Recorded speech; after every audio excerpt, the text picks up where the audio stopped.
আসসালামু আলাইকুম। সুপ্রিয় দর্শক, আপনাদের সবাইকে স্বাগত জানাই চ্যানেল এস এর নিয়মিত আয়োজন ব্যাংকিং, ইকোনমি অ্যান্ড কোভিড-19 এই অনুষ্ঠান সঞ্চালনায় বরাবরের মতো আমি ফুলেল চৌধুরী আপনাদের সাথে আছি এবং আজকে দুজন অতিথিকেও সঙ্গে নিয়ে এসেছি। তাদের সাথে আমরা আলোচনা করব আপনাদের সাথে সঙ্গে নিয়ে। সেই আলোচনার বিষয়বস্তু হচ্ছে কোভিড-19 এর যেভাবে বাড়ছে করোনা ভাইরাসের প্রভাবে আমাদের অর্থনীতি আবারও কি ধরনের হুমকির সম্মুখীন হতে যাচ্ছে, কি পন্থা আমরা এখন অবলম্বন করতে পারি, এইসব বিষয় নিয়ে আমরা আজকে আলোচনা করতে চাই। সেসব বিষয়ে আলোচনা করার জন্য আজকে আমরা স্টুডিওতে আমন্ত্রণ জানিয়েছি, আমাদের সাথে সংযুক্ত করেছি দুজন অতিথিকে। Professor Jahangir Alam, Bangladesh agricultural university, Mymensingh. আপনাকে স্বাগত জানাই আমাদের আজকের আয়োজনে। ধন্যবাদ আমাকে আপনাদের এই প্রোগ্রামে আমন্ত্রণ জানানোর জন্য। জি, ধন্যবাদ। আপনাকে স্বাগত জানাই প্রফেসর ঝুলন ধর, ইকোনমিক্স ডিপার্টমেন্ট, চট্টগ্রাম বিশ্ববিদ্যালয়। হ্যাঁ, ধন্যবাদ আপনাকে আমাকে আমন্ত্রণ জানানোর জন্য।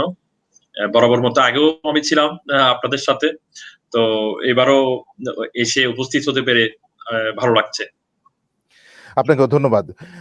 সুপ্রিয় দর্শক, আমরা আজকে আপনারা ইতিমধ্যে জেনে গেছেন যে একজন প্রফেসর আমাদের সাথে সংযুক্ত হয়েছেন ময়মনসিংহ থেকে, আরেকজন প্রফেসর সংযুক্ত হয়েছেন চট্টগ্রাম থেকে।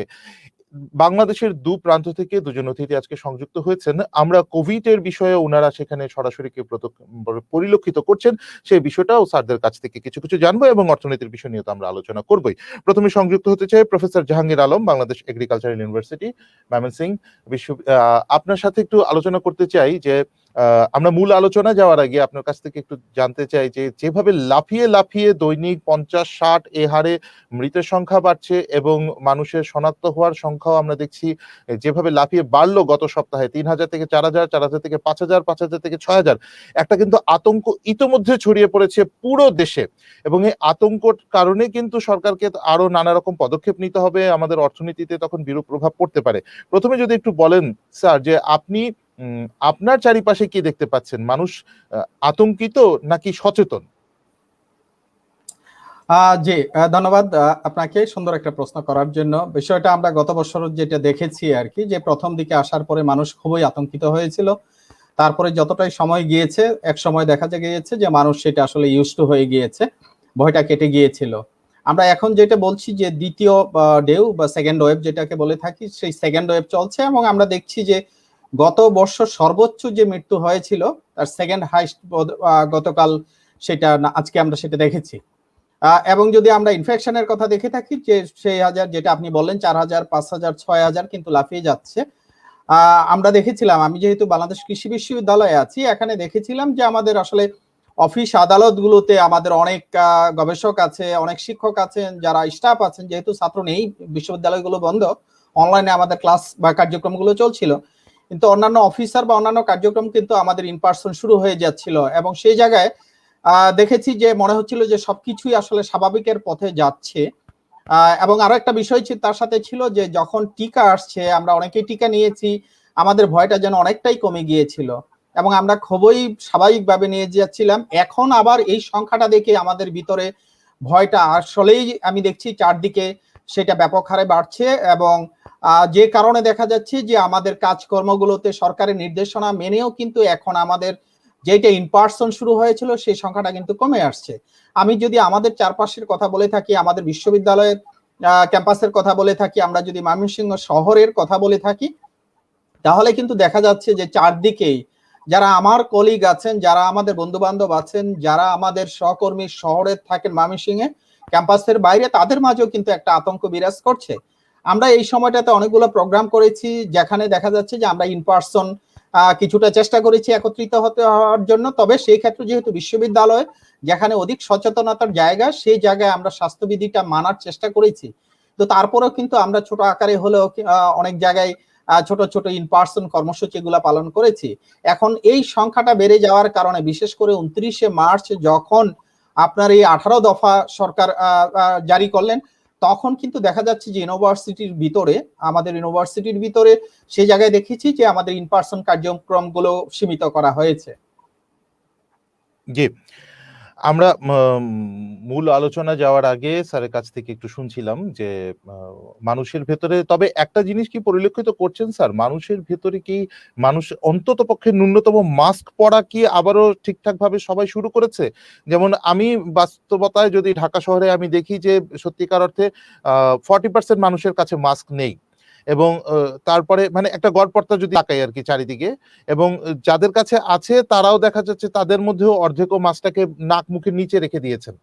হয়তো এখন একটু গরম আছে, গরমের কারণে মাস্কে নিঃশ্বাস নিতে হয়তো বা সমস্যা হতে পারে, কিন্তু এর প্রভাবটা আমি আক্রান্ত হয়ে আমার পরিবারকে আক্রান্ত করে অথবা আমার অফিসকে আক্রান্ত করে, এমন আছে আমার অফিসটা বন্ধ হয়ে যেতে পারে, তখন আমার মানে আমি জবলেস হয়ে যাব। ইতিমধ্যে অনেক মানুষ বেকার হয়ে গেছে। মানে আমরা কিছুতেই কেন যেন মানে ঠিকঠাক ভাবে চলছি না। স্বাস্থ্যবিধিটা যা কিছু মানছিলাম, আপনি যেটা বলছিলেন যে টিকা আসার পরে আমরা আরো শিথিল করে দিয়েছি, তো এখন যে এত বিরাট একটা ধকল, এই ধকলের জন্য আসলে স্যার কি বলেন যে গভর্নমেন্টের কি আর একটু স্ট্রিক্ট হওয়া উচিত কিনা, যে যাতে স্বাস্থ্যবিধি মানুষ ঠিকঠাক ভাবে পালন করে? জি, আপনি আবারও সুন্দর বিষয়টা সামনে নিয়ে আসছেন। এটা শুধু আমি বাংলাদেশের কথা বলবো না, আমি যখন আমাদের বিভিন্ন সহকর্মী গবেষণার কানেকশনে আমি বিদেশে কথা বলে থাকি, সেই ইউরোপ বা ইউএসএ তে, সেখানে একটা বড় শ্রেণীর অংশ আছে যারা আসলে শুরু থেকেই মাস্ক তারা পড়তে চায়নি। আপনারা দেখেছেন অনেক জায়গায়, সেই নিউজগুলো দেখেছি আমরা, অনেক জায়গায় মিছিল মিটিংও হয়েছে বিদেশে, ইউরোপ ইউএস এর মতো জায়গায়, যেখানে আমরা বলে থাকি যে সাধারণত তারা অধিক সচেতন আমাদের চেয়ে, এবং সেই জায়গায় একই জিনিসটা কিন্তু আমাদের দেশেও হয়েছে। যে এই যে সময়টা গিয়েছে তখন আমরা ইউজ টু হয়েছি, করোনার ভয়টা আমাদের কমে গিয়েছে, কারণ আমরা দেখেছি ইনফেকশন রেট সেটা 2% বা 3%-এর কাছাকাছি চলে গিয়েছে। আমাদের মৃত্যুর সংখ্যা দেখেছি দৈনিক আমাদের 5 থেকে 6 নেমে এসেছে, এবং টিকা চলে আসছে, সুতরাং আমাদের ওই জিনিসটা চলে গিয়েছে। আমি আমার যে পর্যবেক্ষণটা সেটা যদি বলে থাকি, যে আমাদের ভিতরে, মানুষের ভিতরে সচেতনতার এই অংশটুকু, সেটা সরকারের দিক থেকে কিন্তু বারবার সেটা বলা হয়েছে, বিভিন্ন ভাবেই বিভিন্ন সময় সে নির্দেশনাও জারি করা হয়েছে যে নো মাস্ক নো সার্ভিস, কিন্তু আমরা যেন কেন সেটা মানতে চাই না। এবং আমার পর্যবেক্ষণ যেটা আমি দেখেছি সেটা দেশব্যাপী আসলে ওই বিজ্ঞপ্তি আকারে বা ঢোকার পথে দরজার মধ্যে লিখাই ছিল, কিন্তু বাস্তবতায় দেখা গিয়েছে অনেকটা শিথিল হয়ে গিয়েছে। নো মাস্ক নো সার্ভিস এটাকে স্ট্রিক্টলি মেনটেন করা হয়নি, হয়তোবা এখন আবার হচ্ছে, গত এক সপ্তাহ ধরে হয়তোবা শুরু হয়েছে। জি, আমি ওই অংশটাই বলছিলাম আর কি, যে আমরা সেই জিনিসটাই করছিলাম না। আপনি সঠিকভাবে বলেছিলেন যে মাস্কটা মুখে না রেখে, আমি অনেকের সাথে ব্যক্তিগতভাবে যেটা দেখা হয়েছে দূর থেকে মেনটেন করে হলেও, আমি সেটা অনেককে বলেছি, যদি আপনি মাস্কটা পরবেন তাহলে মুখের উপর নয় কেন, সেটা কেন মুখের নিচে বেঁধে রাখা, এটা কেন? এটা তো আমার প্রয়োজন, কারণ আপনি যদি ইনফেক্টেড হন আপনার পরিবার ইনফেক্টেড হবে, এবং যাদের পরিবার থেকে মৃত্যু পর্যন্ত ঘটেছে তারা জানে যে তার ভয়াবহতা কি ধরনের। আমাদের সেই সচেতনতা কিন্তু একেবারেই ছিল না, এবং আমি আশা করি এখন যেই 18 দফা দিয়েছেন সরকার, সেই জায়গাগুলো কিন্তু সঠিকভাবে আইন প্রয়োগকারী যে সংস্থাগুলো আছে, সরকারকেও এ বিষয়ে অত্যন্ত কঠোর হতে হবে। আমরা জীবন এবং জীবিকার জন্য আমাদের প্রচুর কথা হয়েছে, আমরা কিন্তু ঘরে বসে লকডাউন দিয়ে সেই বিষয়টা আমরা বাঁচাতে পারছি না। আমরা দেখেছি গত বছর যেটা হয়েছে, যে প্রথম যে ঢেউটা ছিল, এবার দ্বিতীয় ঢেউ এসে সেই বিষয়টা বলো, সেটা বাস্তবতার প্রেক্ষিতে কিন্তু করা সম্ভব নয়। কিন্তু যেইটুকু সম্ভব আমরা সবাইকে সচেতন হওয়া, এবং সচেতনতার জন্য প্রচুর পরিমাণে সচেতনামূলক কর্মসূচি চালু করা, যেটা টেলিভিশন বা অত্যন্ত যারা মিডিয়াগুলো আছেন তারা সেই রোলটা প্লে করা, এবং আইন প্রয়োগকারী সংস্থা যারা আছে তারা অবশ্যই সেটা সঠিক অত্যন্ত কঠোরভাবে সেটা নিয়ন্ত্রণ করা। না হয় কিন্তু আমাদের দেখা যাচ্ছে যেই হারে সংখ্যাটা বেড়ে যাচ্ছে সেটা কোনোভাবেই থামানো যাবে না। এবং আমরা দেখেছি যে অন্যান্য জায়গায়, ইউরোপ বা ইউএস এর অনেক জায়গায় আছে যে তাদের দ্বিতীয় ঢেউ কিন্তু ধাক্কাটা আরো বড় আকারে দিয়েছে। আজকেও দেখেছি ব্রাজিলের দ্বিতীয় ভারের যে ঢেউ বড় আকারে, তাদের প্রচুর মৃত্যু হচ্ছে, এবং আমরা আমাদের সেই ট্রেন কিন্তু গত কয়েকদিনের সংখ্যাটা থেকে দেখতে পাচ্ছি। সুতরাং সেই জায়গায় সরকারকে অবশ্যই অত্যন্ত শক্ত হাতে সেই বিষয়টাকে নিয়ন্ত্রণ করতে হবে, যে কোনোভাবেই যাতে মাস্ক পরাটা সবাই সেটা তারা যে পরবে না সেটা যাতে কোনোভাবেই না হয়। সবার মুখে এবং সামাজিক দূরত্ব, অনেক জায়গা আছে যেখানে হয়তো বা সামাজিক দূরত্বটা বজায় রাখা সম্ভব নয়, কিন্তু আমাদের চেষ্টা করতে হবে। আমাদের দোকানপাট অনেকেই দেখেছি যে অপ্রয়োজনীয় অনেকেই আছে যেটা যায়। আমরা কিন্তু সেই গত বছরে যখন উহান থেকে আসার পরে ঘটছে প্রথম ঢেউয়ের সময় কিন্তু সেই কথাগুলো বলা হয়েছে, অনেকেই কেন জানি আমরা সেটা মানতে চাই না, এবং সেই ক্ষেত্রে সরকারকে অবশ্যই অত্যন্ত কঠোর হাতে সেটা নিয়ন্ত্রণ করতে হবে। জি, ধন্যবাদ। আমি আবার আপনার সাথে সংযুক্ত হব। এবার একটু যেতে চাই প্রফেসর ঝুলন ধর আপনার কাছে, চট্টগ্রাম বিশ্ববিদ্যালয় ইকোনমিক্স ডিপার্টমেন্ট। আপনার কাছে একটু জানতে চাই, আমরা তো আলোচনা করলামই যে মানুষ আসলে সারা দেশের অবস্থা একই রকম, স্বাস্থ্যবিধি ঠিকঠাকভাবে মানছে না, অন্যদিকে করোনা বাড়ছে, কোভিড বাড়ছে। এই যে লাফিয়ে লাফিয়ে করোনা বাড়ছে এবং এই লাফিয়ে লাফিয়ে করোনা বাড়ার সাথে কি একটা প্রতিক্রিয়া জড়িত আছে বলে আপনি মনে করেন যে আমাদের অর্থনীতির চাকাটাও লাফিয়ে লাফিয়ে গতিটা কমতে থাকবে?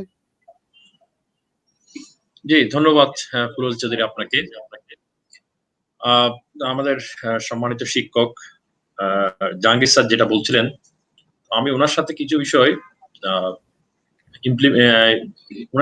আমি যোগ করতে চাই।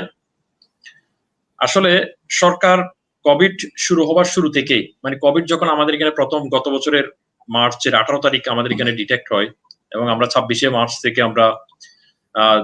মার্চ থেকে প্রায় মে 30 তারিখ পর্যন্ত আমাদের সমস্ত অফিস বন্ধ ছিল, গার্মেন্টস বন্ধ ছিল। 2 মাসের মতো আমাদের লকডাউন আমরা করেছি। এখন সাধারণ ছুটি ঘোষণা করা হয়েছিল। হ্যাঁ, সাধারণ ছুটি ছিল এবং লকডাউন আমরা বাস্তবায়ন করতে পেরেছিলাম ওই সময়। কিছুটা পরিমাণ হলো আইন শৃঙ্খলা রক্ষাকারী বাহিনী, সেনাবাহিনী দিয়ে আমরা কিছুটা পেরেছিলাম, যার কারণে দেখা যাচ্ছে আপনি গত বছরের জুলাই অগাস্টের দিকে আমাদের সংক্রমণটা আস্তে আস্তে কমে আসছিল। সরকার ওই পর্যায়ে তার আইন শৃঙ্খলা রক্ষাকারী বাহিনী দিয়ে যে একটা হচ্ছে প্রতিরোধমূলক ব্যবস্থা, মানুষকে স্ট্রিক্ট একটা মানে ব্যবস্থার আওতায় নিয়ে আসছিল।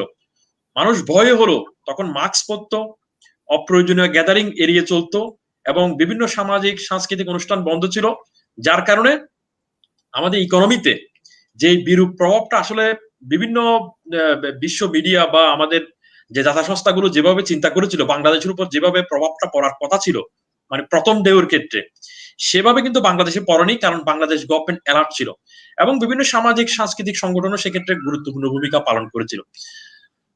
লকডাউনের শুরুর দিকে আমি আসলে বাংলাদেশে ছিলাম না, তখন আমি কানাডায় ছিলাম। তো আমি এখানকার সিভিয়ারিটির আমি আসলে ওইভাবে উপলব্ধি করতে পারি নাই, কিন্তু আমি যখন দেশে ফিরেছি গত বছর অগাস্টে, তখন অনেকটাই সবকিছু আস্তে আস্তে স্বাভাবিক হয়ে আসছিল। এবং আপনি যদি চিন্তা করেন এই বছরের নভেম্বর ডিসেম্বর মাসের দিকে বা জানুয়ারির দিকে বা ফেব্রুয়ারির দিকেও চিন্তা করেন, বাংলাদেশে সবগুলো পর্যটন কেন্দ্র একদম মানে রেগুলারাইজ করে দেওয়া হয়েছিল। সেক্ষেত্রে আমি মনে করবো অথরিটির কিছুটা ভুল ছিল। অথরিটি চাইলে সেটা ট্রায়াল বেসিস আস্তে আস্তে সেগুলো আসলে ইয়ে করতে পারতো। কিছুদিন আগে স্বাস্থ্যমন্ত্রী গত 1 সপ্তাহ আগে তার এক বিবৃতিতে বলেছে ঢাকা শহরে করোনা মানে সংক্রমণটা বাড়ছে, তাদের অধিকাংশই বান্দরবান এবং কক্সবাজার ফেরত, এই যে যারা ফেরত যাত্রীরা।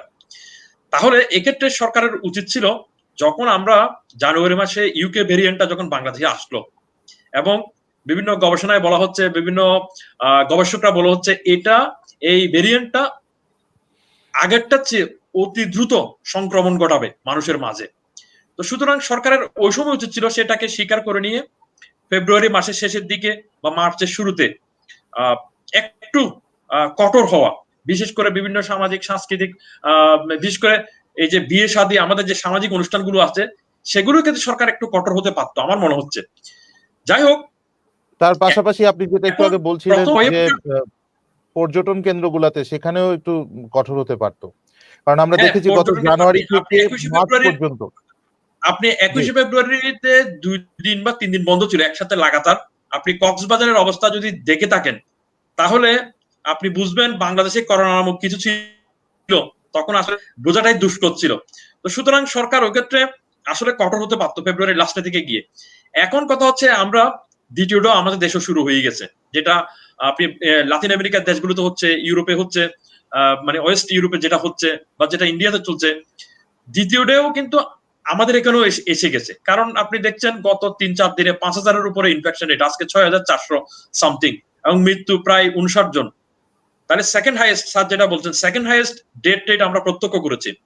তাহলে সেকেন্ড ওয়েভের মধ্যে দিয়ে আমরা যাচ্ছি। এখন কথা হচ্ছে অনলি গড নোস এই সেকেন্ড ওয়েভটা আসলে পিকটা কোথায় গিয়ে ঠেকে, সংক্রমণটা আমরা কোন সময় গিয়ে একটা কার্ভ ডাউনওয়ার্ড স্লোপিং হবে সেটা আমাদের দেখার বিষয়।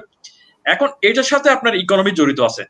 আমি যদি আমাদের ইকোনমির চালিকা শক্তি বলি, মূল চালিকা শক্তি হচ্ছে আমাদের রেমিটেন্স দুইটাই, আর হচ্ছে আমাদের এক্সপোর্ট।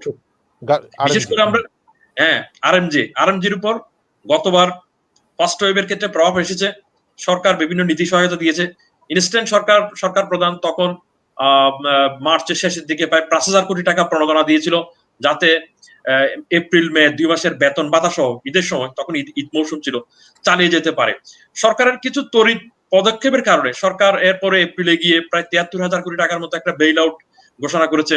এর পরবর্তীতে ঈদের সময় সরকার প্রায় 50 লাখ মানুষকে,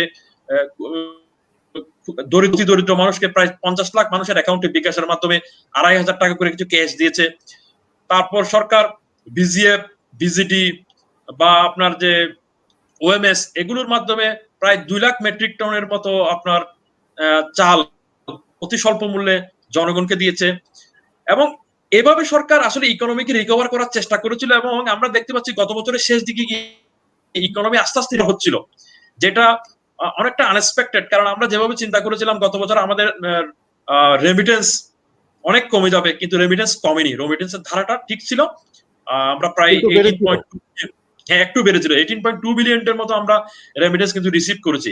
কিন্তু বলা হচ্ছে সেকেন্ড ওয়েভ শুরু হয়ে যদি আমাদের এটা দীর্ঘদিন প্রলং করে, তাহলে এখন বিভিন্ন সংস্থার ধারণা হচ্ছে আমাদের রেমিটেন্সের উপর একটা বিরূপ প্রভাব আসবে। আপনারা জানেন ইতিমধ্যে আমাদের প্রায় 1 কোটি লোক আমাদের বাইরে আছে, দেশের বাইরে, যাদেরকে আমরা রেমিটেন্স যোদ্ধা বলে থাকি। সুতরাং রেমিটেন্স যোদ্ধারা গত 1 বছরে যে 1 কোটি লোক আমাদের যে প্রবাসী আছে, সেখান থেকে প্রায় 7 থেকে 8 লক্ষ লোক দেশে ফেরত এসেছে, এবং কিছু কিছু আবার ফেরত গিয়েছে বিদেশে। কিন্তু সেকেন্ড ওয়েভ শুরু হওয়ার সাথে সাথেই মিডল ইস্টের বিভিন্ন দেশ বিশেষ করে ট্রাভেল ব্যান করেছে। আমরাও প্রায় আজকে ইউরোপ সহ যুক্তরাজ্য বাদে প্রায় 37টা দেশের সাথে আমরা কিন্তু ট্রাভেল ব্যান করেছি। এখন এটা যদি দীর্ঘদিন 2 সপ্তাহের জন্য সরকার এখন বলছে, কিন্তু যদি এটা 2 মাস বা 3 মাস যদি দীর্ঘায়িত হয়, তাহলে আমাদের শ্রমশক্তি আমরা বাইরে পাঠাতে পারবো না, যারা ফেরত এসেছে তাদেরকে আবার আমরা মুভ করাতে পারবো না। সেক্ষেত্রে কিন্তু রেমিটেন্সের উপর একটা ধাক্কা আসতে পারে। এবং একটা প্রজেকশন কিন্তু বলা হচ্ছে 2020-এ যেভাবে আমরা রেমিটেন্স রিসিভ করেছিলাম, সেটা 2021-এ হয়তো এটা 20 থেকে 25% কমতে পারে, অর্থাৎ এটা কমে 18 বিলিয়ন থেকে 14 বিলিয়ন আসতে পারে। সেটা হচ্ছে প্রজেকশন, বাস্তবে কি হয় সেটা দেখার বিষয়। তারপর এমপ্লয়মেন্টের কথা বলা হচ্ছে। এমপ্লয়মেন্ট এটা আইএলওর একটা প্রজেকশন ছিল 2020-21 অর্থ বছরে যদি করোনা সেকেন্ড ওয়েভ না কমে, তাহলে বলা হচ্ছে প্রায় 25 মিলিয়ন জব লস হবে, অর্থাৎ 25 মিলিয়ন মানুষ তাদের চাকরি হারাবে। তো বাংলাদেশ কিন্তু এই পরিস্থিতির বাইরে না। বাংলাদেশেও কিন্তু বলা হচ্ছে একটা সংস্থার, ঢাকা বিশ্ববিদ্যালয় কেন্দ্রে একটা গবেষণা সংস্থা, ওনারা বলছেন যে বিডি জবস নিয়ে তারা কাজ করে, বা বিভিন্ন অনলাইন জব পোর্টাল গুলো নিয়ে তারা কাজ করে। তারা বলছে 2019-এর তুলনায় 2020 সালে প্রায় জব পোস্টিং এর পরিমাণ 70% রিডিউস করেছিল। কিন্তু সেটা আবার 2020 সালের নভেম্বর ডিসেম্বরের দিকে গিয়ে যখন বিভিন্ন ব্যাংকের সার্কুলার গুলো আসছিল, তখন পরিস্থিতি কিছুটা স্বাভাবিক হচ্ছিল, সরকারি সার্কুলার সবগুলি আসা শুরু করেছে। আপনি গত 1 মাসে দেখেন প্রায় প্রত্যেক দিনই ব্যাংক এবং বিভিন্ন সরকারি সংস্থার সার্কুলার গুলো আস্তে আস্তে আসছিল। বিসিএস পরীক্ষা গত 19 তারিখ কিছুদিন আগে হয়ে গেল। এখন সবকিছু আসলে অর্থনীতি এবং সবকিছু মিলে স্বাভাবিকতার দিকে আমরা যাচ্ছিলাম। কিন্তু দুর্ভাগ্যের বিষয় হচ্ছে আবার মার্চের প্রায় শেষ সপ্তাহ থেকে আমরা করোনা সেকেন্ড ওয়েভে ঢুকে প্রবেশ করেছি। এখন দুর্ভাগ্যের বিষয় হচ্ছে আমাদের মৃত্যু হার অত্যন্ত বেড়ে যাচ্ছে, এবং তার চেয়ে বড় হচ্ছে আমাদের ইনফেকশন রেটটাও বাড়ছে। আপনি ঢাকা শহরে আছেন, যারা আছেন তারা বলতে পারবেন, ইভেন আমাদের চট্টগ্রামও আপনি কোনো মেডিকেলে কোনো জায়গায় আপনি আইসিইউ বেড পাবেন না। আইসিইউ বেড বাদেই দিলাম, আপনি সাধারণ মানের একটা বেড, যে সমস্ত হসপিটালগুলো করোনা ট্রিটমেন্ট দিচ্ছে, 4 থেকে 5টা হসপিটাল আছে বাংলাদেশে, এটা চট্টগ্রামে, যারা করোনা ট্রিটমেন্ট দিচ্ছে স্পেশালি, সেখানে বলা হচ্ছে রুগী ফেরত দেওয়া হচ্ছে, উপচে পড়া রুগী, করোনা রুগী। ঢাকাতে আপনি কুর্বিটোলার অবস্থা আমি জানি, সেখানে রুগী এখন বাইরে রাখা হচ্ছে, রুগী তারা দিতে পারছে না, অ্যাডমিট করাতে পারছে না করোনা রুগী। তাহলে আপনি রিয়েল সিনারিও কিন্তু অনেক ভয়াবহ, করোনা যেভাবে বাড়ছে। সুতরাং যদি এই এমনকি ওয়েবটা আপনি যেটা বলছিলেন, এমনকি আমরা দেখলাম একটা নিউজে দেখলাম যে হসপিটালের ডাক্তার পর্যন্ত তিনি অবস্থা খারাপ হয়ে গেছে, ডাক্তারকে পর্যন্ত আইসিইউ দিতে পারছে না, কারণ আইসিইউ ফিল আপ। তো এই যখন অবস্থা, একটু আবারও ফিরে যেতে চাই জাহাঙ্গীর আলম স্যারের কাছে যে এত ভয়াবহ অবস্থার মধ্যে কি করে আমরা আমাদের অর্থনীতিকে ধরে রাখবো? গভর্নমেন্ট কি আবারও কোনো ধরনের, কারণ স্টিমুলাস প্যাকেজ দিয়ে গতবার যেমনটা বলছিলেন প্রফেসর ঝুলনধর যে নানা রকম প্যাকেজ দিয়ে কোনো রকমে ঠেকিয়ে রাখা হয়েছিল, কিন্তু এই বছর তো আর মনে হয় প্যাকেজ দেওয়ার সুযোগও নেই। জি আছে কি? জাহাঙ্গীর আলম জি বলুন। জি, আমি বলছিলাম যে গত বছর আসলে আমাদের যেই প্রথম যখন আসে, প্রথম অভিজ্ঞতা আমাদের সেই জায়গাটা, আর দ্বিতীয় ঢেউ কিন্তু এবছর 2021 সালে এসে ইতিমধ্যে আমাদের কিন্তু অভিজ্ঞতাটা হয়েছে। প্রথম যেই ধাক্কাটা আসার পরে আমাদের অনেকগুলা প্রণোদনা প্যাকেজ দিয়েছেন সরকার, এবং সেগুলা কিন্তু বিভিন্নভাবেই আসলে কাজ করেছে, যে কারণে আমাদের প্রফেসর জুলান যেটা বলছিলেন আর কি, সেটা আপনারা সবাই জানেন যে আমাদের যে আন্তর্জাতিক সংস্থাগুলো বাংলাদেশকে নিয়ে যে প্রজেকশনটা করেছিল, আমাদের কিন্তু সেই প্রজেকশনে দেখা যাচ্ছে যে সেই পথে আমাদের দেশ যায়নি। আমাদের ইকোনমি কিন্তু রিকভারি স্টেজে আসছিল, এবং আমাদের ইভেন যদি আমরা অর্থনৈতিক গ্রোথের কথা বলে থাকি, সেই জায়গায় দেখা যাচ্ছে যে আমরা অনেকটাই কিন্তু ভালো জায়গায় ছিল, যেটা আমাদের ওয়ার্ল্ড ব্যাংক, অন্যান্য যারা আইএমএফ যে প্রজেকশনটা দিয়েছিল, এবং পরে দেখা যাচ্ছে এডিবি প্রজেকশনে একমাত্র সাউথ এশিয়ার দেশ যেখানে পজিটিভ গ্রোথ। এবং যেটা আমাদের প্রফেসর জুলান বলছিলেন, আমিও সেইটা স্ট্রেস করতে চাই এইভাবে, যে আমরা কিন্তু এই সেকেন্ড ওয়েভ গত এক সপ্তাহের আগের সময় পর্যন্ত আমরা দেখছিলাম যে আমাদের অর্থনীতি পুরোটাই রিকভার হচ্ছে, এবং এই তথ্যটা আমার কাছেও ছিল, যেটা যে আমাদের জব প্রচুর ওই সময় কাট হচ্ছিল, এবং আমি আমার কাছে আমার নেটওয়ার্কে যারা আছে অনেককেই দেখেছি যে আমাদের রিলেটিভস বা যেটা আছে আমার হোম টাউনে, যে অনেকের জব কাট হয়েছে কিন্তু আবার তারা কিন্তু জব শুরু করছিল। এমনটাই আমাদের ফিলিংটা ছিল যে আসলে এটা রিকভারি হয়ে গিয়েছে এবং আমরা আস্তে আস্তে এখন সেটা শেষের দিকে চলে যাবে। কিন্তু এখন সেকেন্ড ডেও এই সময়টা আসার পরে যে আসলে সরকারের ট্রেজারির ক্ষমতা সেটা কতটা দিয়ে যাওয়া, কিন্তু যেহেতু ইতিমধ্যে অভিজ্ঞতা হয়েছে এক বছরে যে কোথায় কিভাবে আসলে প্রণোদনাগুলো যদি দেওয়া যায়, সঠিকভাবে বাস্তবায়ন করা যায়, তাহলে সেই জায়গায় যদি সরকার ভালোভাবে হস্তক্ষেপ করে থাকে, আমাদের কিন্তু এই এক বছরে বিভিন্ন জায়গায় দিতে, যে আমাদের গার্মেন্টস দেখেছি, আমাদের কৃষিতে দেখেছি, আমরা উদ্যোক্তাদের ক্ষেত্রে দেখেছি, অন্যান্য জায়গাগুলোতে যে প্রণোদনাগুলো দিয়েছে কোনটা কিভাবে কাজ করেছে।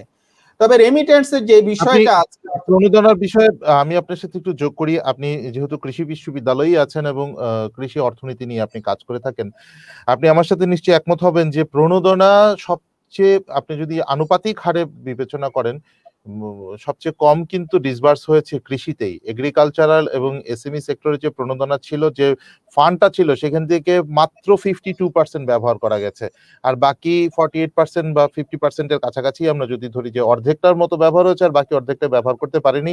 আমরা আমাদের অনুষ্ঠানের মাধ্যমে এসএমই প্রধানদের বিভিন্ন ব্যাংকের আমরা কথা বলেছি ওনাদের সাথে, ওনারা কিন্তু তখন বলেছেন যে আমরা যোগ্য উদ্যোক্তা বা আমাদের নির্ভর করার মতো কোনো লোক পাইনি বলে আমরা সেই প্রণোদনা টাকাটা ডিসবার্স করতে পারিনি। তাহলে আপনি বলছিলেন যে অভিজ্ঞতার কথা, এখানে আর কি মানে এখন ইচ্ছে করলেও যে আরো কিছু দিবে, সুযোগ কোথায়? যে আপনি বলেছেন এই জায়গাগুলোতে অভিজ্ঞতার কথাটা এই কারণে বলছি যে আসলে আপনারা তো প্রোগ্রাম করছেন, আপনি নিজে ব্যক্তিগতভাবে ব্যাংকার, আপনি জানেন যে সমস্যাগুলো কোথায় আছে, এবং সরকার বা ব্যাংকগুলো কিন্তু জানে যে সমস্যাগুলো কোথায় আছে, কেন আসলে ডিসবার্সমেন্ট গুলো হয়নি, এবং কৃষিতে সর্বনিম্ন কিন্তু ডিসবার্সমেন্ট হয়েছে। আপনি মনে করতে পারবেন যে গত বছর যখন প্রথম করোনা ঢেউ আসে, যারা মিডিয়াতে অথবা যারা নীতি নির্ধারক আছে, সর্বমহলে কিন্তু কথা হয়েছে যে কৃষিটাকে বাঁচিয়ে রাখতে পারলে আমরা কিন্তু বাঁচিয়ে থাকবো। তখন তো আমাদের এখানে যে কিন্তু আমি বলছিলাম, একটা বিষয় আমি আপনার সাথে যোগ করতে চাই। প্রফেসর ঝুলনধর নিশ্চয়ই একমত হবেন যে আমরা বারবারই বলছি যে কৃষিতে কম ডিসবার্স হয়েছে। দেখুন, আরএমজি কে টাকা দেয়া হলো, আরএমজি কিন্তু এখনো টাকা ফেরত দিতে পারছে না। গার্মেন্টস গুলো আমি যদি প্রত্যেকটা ব্যাংকে যতটুকু আমি খোঁজ খবর জানি যে ঠিকঠাক ভাবে গার্মেন্টস গুলো কিন্তু বেশিরভাগ গার্মেন্টসই সেই টাকাটা বারবার কিন্তু গভর্নমেন্ট কিছুদিন আগে একটা সার্কুলার দিয়ে ওদের টাকা আরো পরে দিবে। তো এই তাদের ঋণের যে রিপেমেন্ট গুলো আছে ঠিক করতে পারছে না তারা। কিন্তু কারণ কি? কারণ গার্মেন্টস বলছে যে বায়াররা আমরা তৈরি করে রেখেছি, নিচ্ছে না, নেগোসিয়েশনে আসতেছে, বলতেছে যে যা বিল হয়েছে তার 50% নাও। এখন 50% বিল দিয়ে সে তার ব্যাংকের লোন পরিশোধ করতে পারে না। এই যে একটা চক্রাকারের মধ্যে কিন্তু পড়ে গেছে। কিন্তু অন্যদিকে কৃষিতে যারা এগ্রিকালচারে প্রোডাক্ট, বাংলাদেশের মাটি আছে, সোনার মাটি বাংলাদেশের, এই মাটিতে ভালো ফলন হয়ে থাকে। সেখানে যদি কিছু ইনভেস্ট করা যেত তাহলে তো আরেকটু প্রোডাকশন বাড়তো। প্রোডাকশন বাড়লে সেটা কিন্তু আর মানে ওই যে গার্মেন্টস এর টাকা ফেরত আসছে না, সেই সুযোগটা তো আর থাকতো না। কি বলেন স্যার? যে আমি আপনার সাথে একমত। আমি গত 1-2 মাস আগে এই বিষয়টা নিয়ে কথা বলছিলাম এবং আমাদের কাছে এই তথ্য ছিল যে কৃষিতে ডিসবার্সমেন্ট হয়েছে এবং রিপেমেন্টটাও কিন্তু অন্যান্য বারের তুলনায় বেশ ভালোভাবেই হয়েছে। এটার কারণটা ছিল যে আমাদের গত বছর যখন বোরো হারভেস্ট হয় তার পরই কিন্তু আসলে ভালো একটা বোরো হারভেস্ট হয়েছিল। এখন আমরা যদি কম্পেয়ার করে থাকি যে গার্মেন্টস এর সাথে কৃষিতে, আসলে কৃষিতে কারা লোন নিয়ে থাকে এবং গার্মেন্টসে কারা লোন নিয়ে থাকে বা সরকারি প্রণোদনার সুযোগটা নিয়েছে, কৃষির ক্ষেত্রে দেখা গিয়েছে যে কৃষি ডিসবার্সমেন্ট রেট একদিকে কম হয়েছে, কিন্তু আবার রিপেমেন্ট রেট কিন্তু তুলনামূলকভাবে অনেক বেশি হয়েছে। কৃষিতে যারা নিয়ে থাকে তারা কিন্তু আসলে খুব বড় ধরনের ব্যবসা করে প্রচুর পরিমাণে তারা লাভ করবে এইটুকু কিন্তু সুযোগ নেই, যেটা গার্মেন্টস বা অন্যান্য খাতে আছে। এবং সেই জায়গায় অবশ্যই কৃষিতে যদি সেই ডিসবার্সমেন্টের পরিমাণটা বাড়ানো যায়, কৃষিতে যদি লোন পরিমাণটা বাড়ানো যায়, তাহলে উৎপাদন বাড়ালে, আপনি যে কথাটা বলছিলেন অর্থনীতির, আমরা যদি গত বছরও যেই বিষয়টা প্রচুর আলোচনা হয়েছে, আমি নিজেও ব্যক্তিগতভাবে অনেক মিডিয়াতে কথা বলেছি যে আমাদের অর্থনীতিতে যেই বড় একটা শক আসছে, এটা ওয়ার্ল্ড ওয়াইড একটা প্যান্ডামিক, এবং সেই জায়গা থেকে আমরা আসলে আনঅ্যাভয়েডেবল একটা কেস, যেখান থেকে আমরা বের হতে পারবো না, আমাদের কিছুটা অর্থনীতিতে ক্ষতি হবে। এবং সেটা কিন্তু হয়েছে। কিন্তু যেই জিনিসটা করতে হবে যে আমাদের দেশের যে লোকজন আছে তাদেরকে না খেয়ে, বা যেটাকে আমরা বলে থাকি খাদ্যের অনিরাপত্তা, এই বিষয়টা যাতে কোনোভাবে না আসে, তাহলে কৃষিকে যদি বাঁচিয়ে রাখা যায় বেশ ভালোভাবে, আমাদের এই সময়টাতে, এই প্যান্ডামিকের সময়টা, আমরা গত বছরও জানি না, এখন দ্বিতীয় ঢেউ আসছে, আমরা এখনো জানি না যে কবে নাগাদ এটা শেষ হবে, কোথায় আমাদের শেষ হবে। কিন্তু আমাদের অবশ্যই অত্যন্ত অগ্রাধিকার ভিত্তিতে এইটা সরকারও কাজ করছেন আমি জানি, যে আমাদের কাজ করতে হবে যে আমাদের খাদ্যের কোনোভাবেই যাতে অনিরাপত্তা না হয়। আমাদের একটা বিগ ফোর্স আছে যেটা আমাদের ইকোনমিকে বাঁচিয়ে রাখছে, এবং আপনারা জানেন যে গত 1 দশকের উপরে আমাদের জিডিপির যে গ্রোথ, সেটা আসলে অন্যান্য অনেক দেশের কাছে সেটা আসলে একটা উদাহরণ।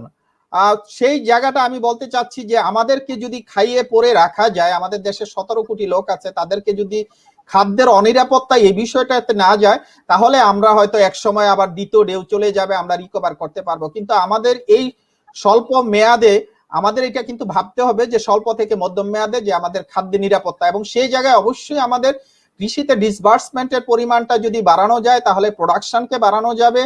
এবং শুধু প্রোডাকশনেই শেষ কথা নয়, যেটা আমরা দেখেছি সরকার অনেক উদ্যোগ নিয়েছে তাৎক্ষণিকভাবে, যে কারণেই আমি আসলে অভিজ্ঞতার কথাটা বলছিলাম, যে যদি এবার আসলে আমরা জানি না তার পিকটা কোথায়, যে তারপরে কার্ভ ডাউন হবে, আমরা ওই জায়গা পর্যন্ত আমাদের শুধু প্রোডাকশন নয় আর কি, যেটা গত বছর তীব্রভাবে হয়েছে, যে আমাদের সাপ্লাই চেইন কমপ্লিটলি ডিসরাপ্টেড হয়েছিল, এবং যে ভয়টা ছিল, যে কারণে অনেকে উৎপাদন করার পরও কিন্তু তারা ব্যাপকভাবে ক্ষতিগ্রস্ত হয়েছে।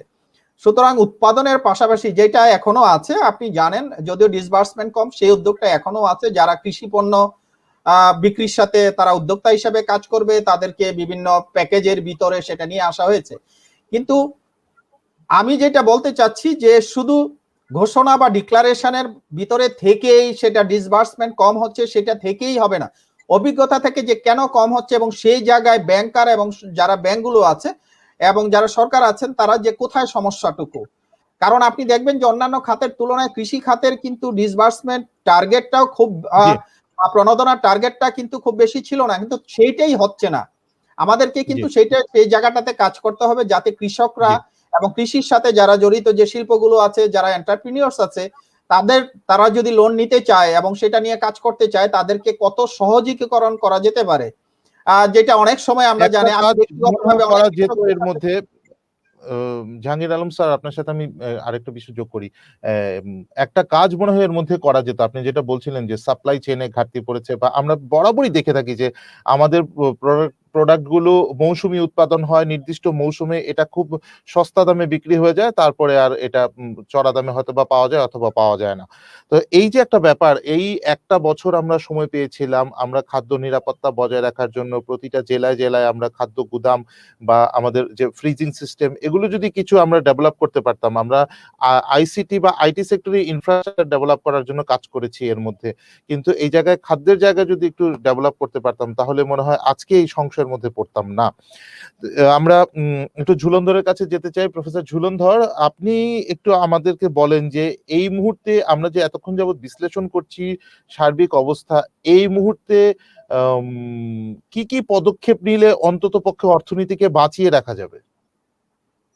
জি, সরকার আসলে গত বছর যে প্রণোদনা প্যাকেজটা দিয়েছিল ৭৩,০০০ কোটি টাকার মতো, এবং বিভিন্ন দরিদ্র জনগোষ্ঠীকে, আসলে আমাদের এখানে আপনি জানেন যে এক্সট্রিম পভার্টি লেভেল কিন্তু আমাদের 30%। এবছর কি আবার প্রণোদনা প্যাকেজ দিবে গভর্নমেন্ট? অবশ্যই প্রণোদনা প্যাকেজ যেটা আছে সেটার বাস্তবায়ন এবং নতুন ভাবে আপনার প্রান্তিক জনগোষ্ঠীকে, গত বছর তো একটা বিরাট অংশ ব্যাংক থেকে আসলে লোন দিতে হয়েছে, পরবর্তীতে দেখা যাচ্ছে সেই টাকা ব্যাংক কিন্তু এখনো ফেরত পায়নি। এরপরে ব্যাংকে যদি আবারও বলে দাও, ব্যাংক দিতে পারবে না, কারণ ব্যাংকের সেই টাকায় তো ফেরত আসেনি। না, এই ধরনের পরিস্থিতিতে আপনার সরকার যদি গত বছরের মতো দিতে নাও পারে, এই ধরনের পরিস্থিতিতে আপনার আন্তর্জাতিক মহল থেকে ঋণ নিয়ে হলেও আপনাকে প্রণোদনা দিতে হবে, কারণ আপনার পৃথিবীর বিভিন্ন দেশ কিন্তু এই প্রণোদনা এখনো দিয়ে যাচ্ছে। আপনি যুক্তরাষ্ট্রে দেখেন, আপনি কানাডার মতো দেশে দেখেন, সেখানে কিন্তু আপনার জনসাধারণকে ওরা বিশেষ করে প্রান্তিক যাদের আয় কম, অর্থনীতির তুলনায় জনগণের সংখ্যা কিন্তু কম, মানে ওদের অর্থনীতি যত বড় সেই তুলনায় জনগণ কিন্তু কম। আর আমাদের অর্থনীতিটা যত বড়, আমাদের $350 বিলিয়ন অর্থনীতি, সেখানে আমরা কিন্তু 18 কোটি মানুষ প্রায়। তো সেটা ঠিক আছে, আমাদের বিশেষ করে আপনার এফেক্টেড পিপল নির্বাচন করে আপনি যদি প্রণোদনা প্যাকেজ দিতে পারেন, সরকার যেটা দিয়েছিল সেটা হয়তো ইমপ্লিমেন্টেশনে কিছু সমস্যা ছিল, কিন্তু সরকার শুরু করেছিল, এটা যথেষ্ট ভালো উদ্যোগ ছিল। এবং আমি মনে করি সরকার যদি এটা ক্যারি করে, এবং এই হয়তো ওয়েবটা 2 থেকে 3 মাস থাকবে, এরপর হয়তো আপনার ইকোনমি রিকভার করবে, এটা হচ্ছে, এগুলো হচ্ছে আমাদের এক্সপেকটেশন। 2 থেকে 3 মাস যে কোনো একটা ওয়েব থাকে, এরপর আবার পিকে পৌঁছানোর পর অবশ্যই সেটা পিকে পৌঁছার অর্থই হচ্ছে আপনার সেটা আপনার ডাউনওয়ার্ড হবে, এরপরে ডাউনওয়ার্ডে যাবে। জি, ডাউনওয়ার্ড হবে। সুতরাং কথা হচ্ছে আমাদের অর্থনীতির চাকা সচল রাখতে হলে, কৃষি আমাদেরকে খেয়ে পরে বাঁচিয়ে রাখছে, ঠিক আছে, কিন্তু আপনার শিল্প খাতকে আপনার অবহেলা করা যাবে না। সরকার যেটা শুরু করেছে সেটা বজায় রাখতে হবে, কারণ এমপ্লয়মেন্ট জেনারেশন কিন্তু এখন আপনার ইন্ডাস্ট্রিতে বেশি হচ্ছে। আপনার জিডিপির 35% কিন্তু কন্ট্রিবিউট করছে এই আপনার আমাদের শিল্প খাত, এবং সেখানে 85% আর্নিং কিন্তু আপনার আরএমজি থেকে আসছে। আপনারা জানেন ইতিমধ্যে আরএমজি কিন্তু ক্ষতিগ্রস্ত হয়েছে, তাদের কিন্তু অর্ডার কিন্তু আপনার 2019-এ $33 বিলিয়ন ছিল, সেটা 2020-এ এসে দেখা গেল সেটা $27 বিলিয়ন কিন্তু নেমে গিয়েছে। সুতরাং $5 বিলিয়ন মতো সেটা তাদের ওয়ার্ক অর্ডার লস হয়েছে। এই ধারা যদি অব্যাহত থাকে তাহলে সেখানে আমরা জানি অলরেডি ইতিহাসে যেটা ঘটেনি সেটাও ঘটছে। বাংলাদেশ কিন্তু সবসময়, বিশেষ করে এই বিজনেস যারা করে থাকেন ওরা কিন্তু ওদের পেমেন্টের ক্ষেত্রে স্বচ্ছ থাকেন, কিন্তু এখন যেটা দেখা যাচ্ছে পেমেন্ট আটকে দিচ্ছেন, বলছেন যে পরে নিতে হবে, তারপরে আরো সমস্যা হচ্ছে যেটা ডিসকাউন্ট চাচ্ছেন। তো এই জায়গাগুলো কিন্তু কনসিডারেশনে নিয়ে আসতে হবে। এটা সততার সহিত গার্মেন্টস ব্যবসায়ীরা যদি করে থাকে, বিশেষ করে লোনটা যদি তারা যদি ফেরত দিয়ে থাকে, সরকারের রিকভারও বাড়বে, এবং সরকার নতুন ভাবে প্রণোদনা প্যাকেজ দেওয়ার ক্ষেত্রে সরকারের সুবিধা হবে। এবং আমি যেটা বলতে চাই, প্রান্তিক জনগোষ্ঠী বিশেষ করে যারা সার্ভিস সেক্টরের সাথে জড়িত, নিম্ন মধ্যবিত্ত এবং মধ্যবিত্ত যারা, আপনি জানেন আমাদের ইকোনমির কিন্তু মানে জিডিপির কিন্তু 52% কিন্তু আমরা সার্ভিস সেক্টর কন্ট্রিবিউট করছে। এই আপনার যারা ক্ষুদ্র ব্যবসায়ী, আপনার রিক্সাওয়ালা, ভ্যান পুলার, এই শ্রেণীটাকে যদি আপনি টিকিয়ে রাখতে না পারেন তাহলে ইকোনমিতে একটা বড় ডিসঅর্ডার ক্রিয়েট হবে। সুতরাং আপনি কৃষি শিল্পের পাশাপাশি একটা ব্যালেন্স, চেক এন্ড ব্যালেন্স করতে হবে আপনার সব দিক দিয়ে। আপনি কৃষি শিল্পের জন্য আপনি ঋণ দিচ্ছেন, কিন্তু আপনি সার্ভিস সেক্টরের জন্য কি করবেন সেটাও কিন্তু সরকারকে চিন্তা করতে হবে। আপনার বিশাল জনগোষ্ঠী, আমাদের এমপ্লয়মেন্টের বিশাল একটা অংশ কিন্তু এই সার্ভিস সেক্টরের সাথে জড়িত, যারা কিন্তু এই করোনার কারণে কিন্তু প্রায় 20 থেকে 30% লোক কিন্তু বেকার হয়ে গ্রামে ফেরত গিয়েছে। তাদেরকে নিয়ে আসতে হবে। জি, আমরা অনুষ্ঠানের শেষের দিকে চলে এসেছি। সার্ভিস সেক্টরের এবং নিম্ন মধ্যবিত্ত মানুষগুলোকে বাঁচিয়ে রাখতে হবে। সেই জন্য গভর্নমেন্টকে কাজ করতে হবে। জাহাঙ্গীর আলম প্রফেসর, আপনি যদি একটু বলেন যে ওদের কাছে গভর্নমেন্ট কি করে প্রণোদনা পৌঁছাবে বা গভর্নমেন্টের সহায়তা পৌঁছাবে? জি, আমি বলছি এইভাবে যে গত বছর কিন্তু যেটা প্রফেসর জুলুন বলেছেন যে 50 লক্ষ পরিবারকে কিন্তু 2,500 টাকা করে দিয়েছিল এবং দিতে যেয়ে অনেকগুলো কিছুটা সমস্যাও হয়েছে এখানে এবং অনেক দুর্নীতি সরকার হয়েছে। কিন্তু সত্যিকার অর্থে যারা গরিব মানুষ বা যাদের পাওয়ার কথা ছিল তারা কিন্তু পায়নি, আমরা পত্র-পত্রিকায় দেখেছি। অনেক দুর্নীতি হয়েছে এখানে এবং বাংলাদেশে এটা স্বাভাবিক। এটা মানে জি অন্য কোনো একটা টেকনিকে যেতে হবে। এভাবে আসলে যে অর্থের অপচয়। এই জায়গায় আমাদের মতো দেশগুলোতে আসলে একেবারে মিনিমাম পর্যায়ে নিয়ে আসা যে একেবারেই একটু হবে না, এইটা আসলে আমাদের এই পর্যায়ে আমরা কখনোই প্রত্যাশা করি না। কিছুটা হবে, তবে অভিজ্ঞতাটুকু কাজিয়ে লাগিয়ে সেটাকে কত সর্বনিম্ন পর্যায়ে, আমি ইতিমধ্যে দেখেছি একটা নিউজ যে এবার ইতিমধ্যে ঘোষণা হয়েছে যে 1 কোটি পরিবারকে একইভাবে একটা সহায়তা দেওয়ার কথা সরকার ভাবছে। আমি জানি না তার সত্যতা কতটুকু, আমি সেটা আসলে পত্রপত্রিকায় পড়ে দেখেছি আর কি। তো সরকার কিন্তু চিন্তা করছে, তবে আমাদের যেটা করতে হবে বা করা উচিত যে আমরা পিকের জন্য যত দ্রুত আমরা পিক পয়েন্টে পৌঁছাতে পারবো এই সেকেন্ড ওয়েভের, তত দ্রুত কিন্তু আমরা ইকোনমিকে রিকভার করতে পারবো এবং তত কম কিন্তু আমাদের আসলে প্যাকেজের উপর নির্ভরশীল হতে হবে। এবং সেইটা করার জন্য যেমন সরকার এবার দিয়েছে যে 18 দফা যে নির্দেশনা দিয়েছে, এটা কিন্তু 2 সপ্তাহের জন্য বলেছে। এই 2 সপ্তাহ যদি সরকার প্রয়োজনে প্রচন্ড শক্ত হাতে এগুলো দমন করে থাকে, তাহলে কিন্তু আমরা পিকের পয়েন্টটাতে খুব দ্রুত পৌঁছে যাব। পিক যত পৌঁছাতে যত দেরি হবে, ততই কিন্তু আমাদের ইকোনমির উপর এসে একটা বড় ধরনের নেগেটিভ কিন্তু প্রভাব ফেলবে এবং সেই জায়গাটা কিন্তু আসলে খুব দ্রুত ফিক্স করার মতো কোনো ইনস্ট্রুমেন্ট আমার মনে হয় নেই। তবে যেই অভিজ্ঞতাটুকু কাজিয়ে লাগিয়ে কিন্তু আমরা করতে পেরেছি, গত বছরও কিন্তু আমরা দেখেছি যে সেটা কিন্তু একটা সময় নেমে আসছে এবং আমাদের কিন্তু অর্থনীতি রিকভার হচ্ছিল। সুতরাং অনেক সময় যে প্রজেকশন যেটা বলছে সেটা আমাদের দেশে আমরা কিন্তু আবার মিথ্যা প্রমাণ করে দিচ্ছি যে প্রজেকশনটা সেটা থাকছে না। আমার দিক থেকে আমি যেটা বলতে চাই এই মুহূর্তে, যে সরকার শক্ত হাতে প্রচুর জনসচেতনতামূলক কার্যক্রম হাতে নিয়ে কত দ্রুত মানুষকে এই বিষয়টা তার ভয়াবহতাটা বোঝানো, যারা অপ্রয়োজনে যারা কখনোই বাইরে না যায় মাস্ক ব্যবহার করে থাকেন। জি, জি, জি স্যার, আমি আপনাকে মাঝখানে থামিয়ে দিলাম। আমি শেষ প্রশ্নটা দুজনের কাছেই করতে চাই। দুজনই বলবেন, প্রথমে ঝুলন্দর বলবেন, আপনি কি মনে করেন যে সাধারণ ছুটি দেয়াটা কোনো যৌক্তিক হবে? হ্যাঁ, আমি মনে করি আগামী 15 দিন 2 সপ্তাহের জন্য সাধারণ ছুটি দিয়ে আইন শৃঙ্খলা রক্ষাকারী বাহিনী গতবার যেরকম শক্ত হাতে মানুষের চলাচল সীমিত করেছিল বা নিয়ন্ত্রণ করেছিল, এবারও সরকারকে এই পদক্ষেপে গেলে, এবং সেটা এই মুহূর্তে জরুরি। জি, একই প্রশ্ন হচ্ছে প্রফেসর জাহাঙ্গীর আলম আপনার কাছে। আপনিও কি মনে করেন যে সাধারণ ছুটি দিলে আমাদের অবস্থাটা দ্রুত রিকভার হবে? এই ক্ষেত্রে আমি একটু ভিন্নভাবে বলতে চাই, এই কারণে যে সাধারণ ছুটি দিয়ে আসলে দেখা গিয়েছে যে অনেকেই রাখা যাচ্ছে না। যেটা সাধারণ ছুটি বা আমরা অনেকে বলেছি গত বছর যে 66 ডেজের ছিল, যেটা মানবিক লকডাউন, আসলে তখনও দেখা গিয়েছে যে একটা অংশ আছে যারা আসলে ঘরের বাইরে যেতে হয়েছে। সাধারণ ছুটি দিয়ে কিন্তু কাদেরকে রাখা যাবে? যাদের আসলে জীবিকার জন্য ঘরের বাইরে না গেলেও হচ্ছে। কিন্তু আমাদের কিন্তু এই সংখ্যাটা অনেক কম, সংখ্যা বেশি যাদেরকে ঘরের বাইরে যেতেই হচ্ছে। তো সেই জায়গায় সাধারণ ছুটির পাশাপাশি সাধারণ ছুটির বিষয়টাকে আমি একটু ভিন্নভাবে বলতে চাই, কিন্তু শক্ত হাতে সরকার যদি সেটা সবাইকে বাধ্য করে যে মেনে চলতে হবে। আপনি বলতে চাচ্ছেন সাধারণ ছুটি না দিয়ে শক্ত হাতে স্বাস্থ্যবিধিটাকে নিশ্চিত করার জন্য? জি, আমি এটা বলতে চাচ্ছি। তাহলেই আসলে আমাদের, কারণ দুটা দিকেই ভাবতে হবে, আমরা কি যে করোনার কারণে মৃত্যু হবে নাকি আসলে জীবিকার বা তার ঘরের খাবারের অভাবে তার মৃত্যুর দিকে সে চলে যাবে। সুতরাং এই জায়গায় কেন আসলে মানুষকে ঘরে রাখা যাচ্ছে না, কারণ তার জীবিকা প্রয়োজন। মাননীয় প্রধানমন্ত্রী গত বছরই কথাটি বলেছিলেন যে জীবন ও জীবিকা দুটোকে বেছে নিতে হবে। আমরা জীবিকাকেই বেছে নিয়েছি জীবনকে বাঁচিয়ে রাখার জন্য। অনেক ধন্যবাদ আপনাদের দুজনকে আজকের অনুষ্ঠানে সংযুক্ত হওয়ার জন্য, প্রফেসর ঝুলন ধর এবং প্রফেসর জাহাঙ্গীর আলম। আগামী কোনো অনুষ্ঠানে আবার আপনাদের সাথে কথা হবে। সুপ্রিয় দর্শক, আজকের অনুষ্ঠান আমরা এখানেই শেষ করছি। সবাই ভালো থাকবেন, সুস্থ থাকবেন। বিশ্বাস করুন, স্বাস্থ্যবিধি যদি না মানেন, আপনি আপনার পরিবার সকলেই কিন্তু আক্রান্ত হওয়ার প্রবল সম্ভাবনা আছে। সেহেতু বাঁচতে হলে নিজেকে এবং পরিবারের মা বাবা সন্তানদের বাঁচাতে হলে কিন্তু অবশ্যই স্বাস্থ্যবিধি মানতে হবে।